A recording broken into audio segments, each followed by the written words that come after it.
Chioma Essie, research log, the Veil. I don't even know where to start. When we landed on Neptune, there was something waiting for us. An alien structure. It's an electromagnetic anomaly. No mass, but a tangible surface area. It's like a thesis statement to the von Neumann-Wigner hypothesis.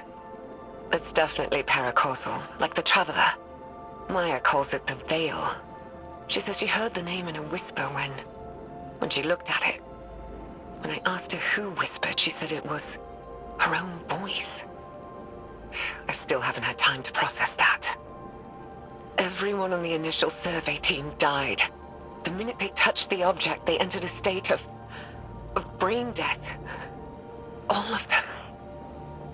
To make it worse, the EM radiation emitting from the Veil is causing psychological distress in the exos that came with us. They've all described moments of intense, hallucinogenic reverie.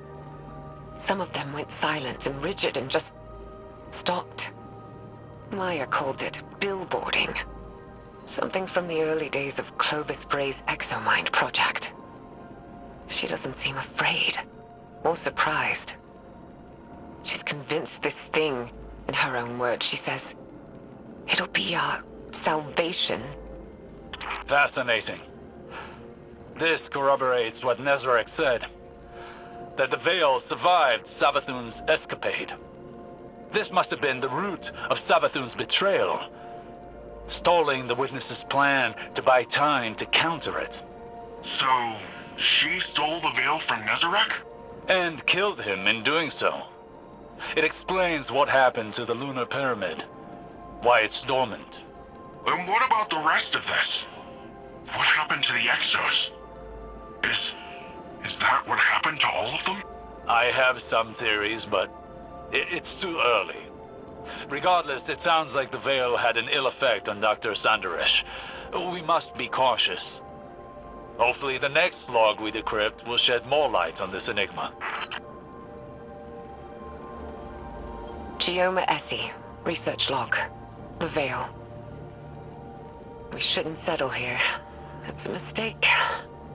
But Maya is insistent that we have to build our long-term shelters near the Veil. We're almost done constructing an enclosure around it. Once the field emitters are up, we should at least be safe from its radiation. The Siva tech Maya had on the Exodus was a lifesaver. Not only for building the enclosure, but shelters, tools. We'd be dead without it. But it still wasn't fast enough. The last XO in our group succumbed to brain death yesterday. Maya's quarantined the bodies for study. She says our next step should be finding a way to draw power from the Veil so we're self-sufficient. I'm insisting on turbines instead. But she doesn't think that's good enough. Not for as long term as this might be. Which, I guess. But I can't shake this feeling. Like we're making a terrible mistake. I'm not getting a good vibe from this. Quinn says these records contradict some of her own. But there's a ton of references to Maya Sundaresh in our archives that are redacted. I'm worried, Osiris. What if everything we've been told our whole lives? What if it was all a lie? Don't despair yet, young friend. The truth may be somewhere between these logs and what you've been told in the past. In my experience, history can be contradictory. Regardless, we won't know until we decrypt more of these logs.